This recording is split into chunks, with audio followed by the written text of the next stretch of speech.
When you think of tequila, Mexico comes to mind, not South Africa, but there's a South African startup with the ambition to craft the finest agave spirit outside of Mexico. And we have the founder, Sebastian O'Keefe of Inzalo Agave Spirits, in the studio with us. Hi, Sebastian. So nice to speak to you. What inspired this?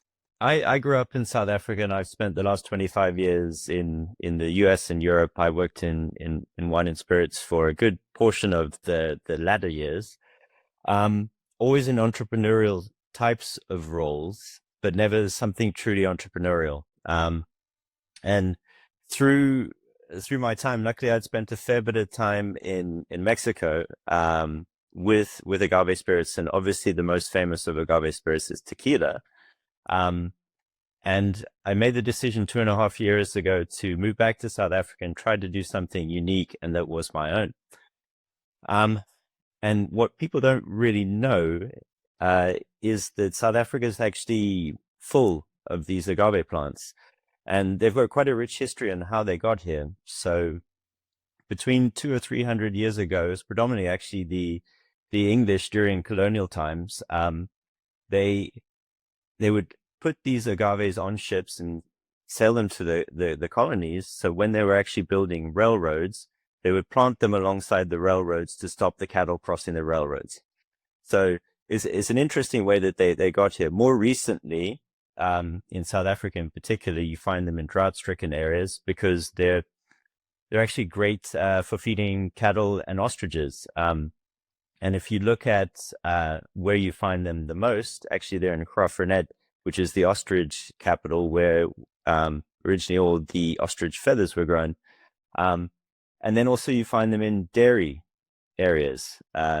So anyway, I started noticing all of these different agaves. And basically, what I thought anyway was that South Africa, as an agricultural capital, produces some of the finest produce in the world. From a wine perspective, we produce some of the greatest wines in the world. We've got some of the oldest soils in the world. And if we've got these agaves here, plus this amazing soil, surely there must be an opportunity to create something unique. So when I first started, as you mentioned before, our ambition was to create the greatest agave spirit outside of Mexico. Basically, that changed slightly. And we thought about creating a new class of agave spirits, something that was completely unique to South Africa. And I mean, that's the ambition. Well, agave, is that a succulent?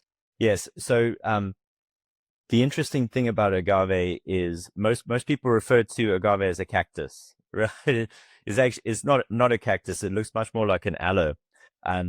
What's challenging is that there are probably over 300 different species of agave that exist. And even in South Africa, we must have about 20 of them. So how far along are you in your journey? Well, it's been a long journey over the last 2.5 years. So when we began, we realized that there was very little knowledge in South Africa about agave spirits or agave plants in general. So what we started doing was taking trips to Mexico. We realized that we actually had to be, and I say we, it's Diego, who's my partner, and I. We started taking trips to Mexico because we had to effectively become students and learn every step of the process, because we always wanted to create something that honored the tradition and that was based in that knowledge, and without actually going to where that knowledge comes from, we weren't going to be able to actually fulfill our ambitions, right? So we spent a lot of time with the tequila makers, the mezcal makers, which is the other predominant spirit of agave. Spent a lot of time with farmers. We knew that if we were going to come back here, we would have to learn the science behind the fermentation. So we spent time with PhDs and scientists, and basically created a network of advisors so that when we actually did come back here, we had the foundations, right? And then when we did come back here, we went to the region where most agaves can be found, which is Graafrenet, and we worked with he's a bit of a local legend, Tim Murray, in Graafrenet, to actually start working with a particular species of agave. We set up our production in Somerset West. We wanted to use a production method that would be gentle, so we use steam instead of pit cooking. So in mezcal, they actually bury these agaves underground and cook them for 3 days. We use steam because it's softer.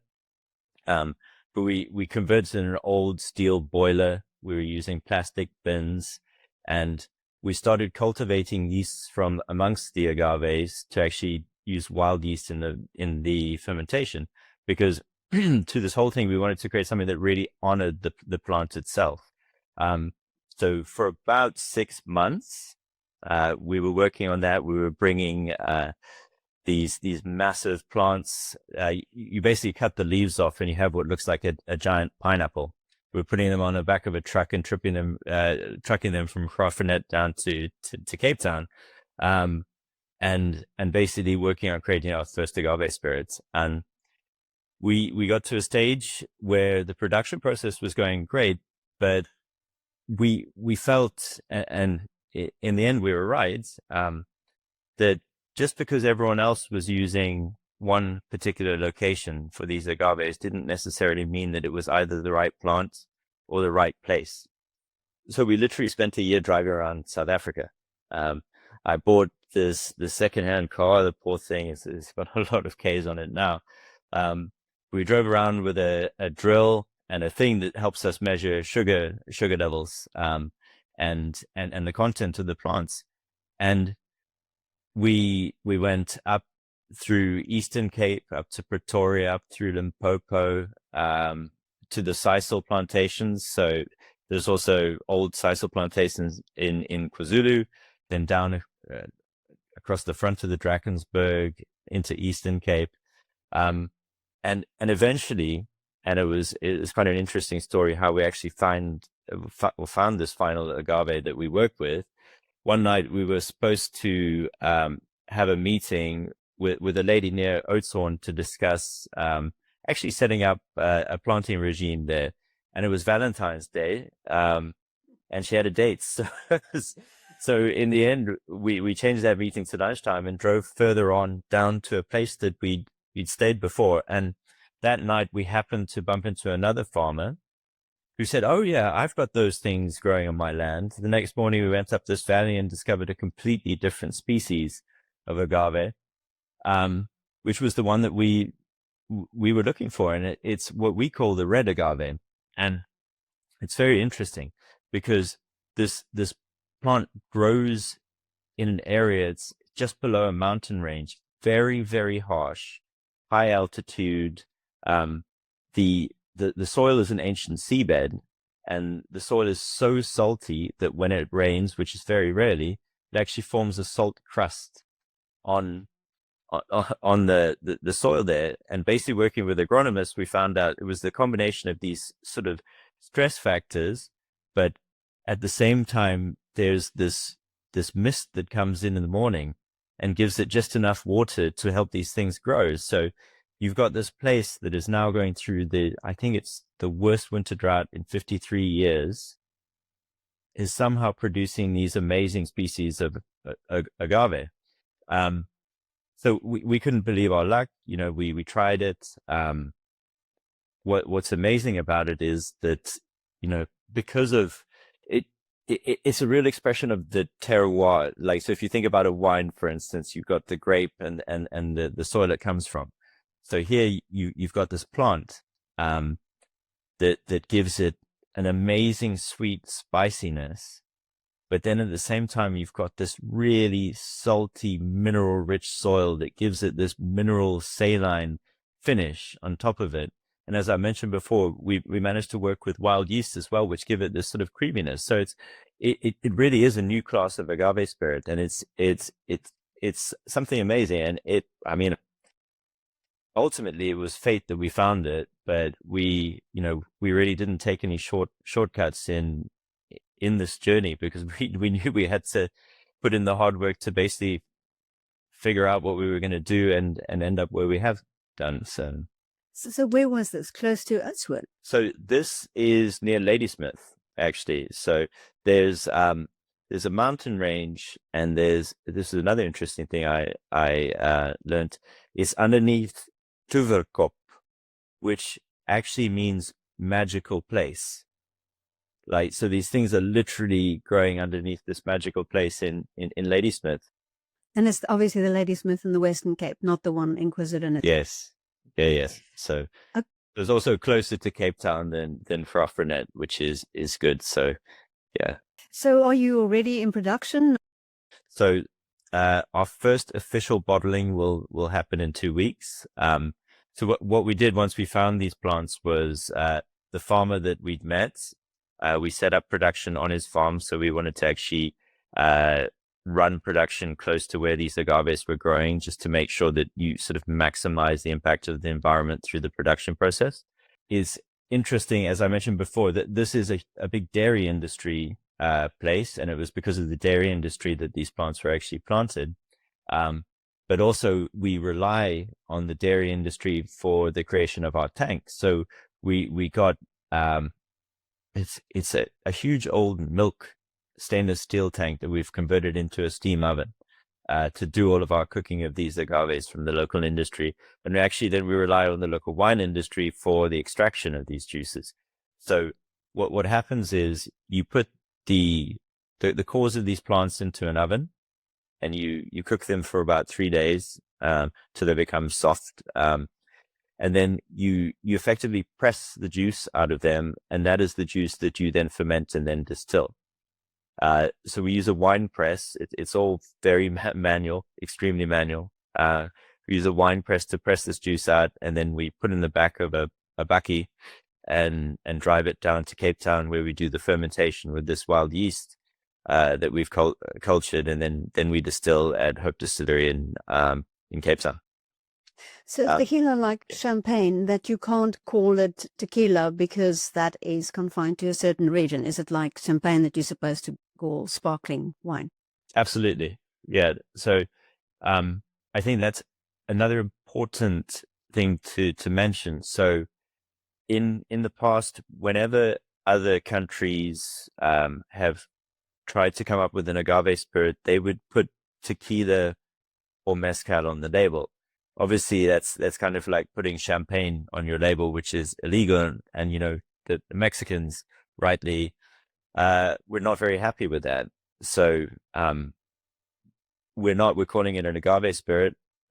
Also, they call it a blanco, which is the one that is unaged. It's the white spirit, or they call it a reposado or an añejo for the barrel rested versions. We're just going to call it batch 1 is our white one, and then barrel 1 for our barrel rested one, because we can't call it tequila or mezcal.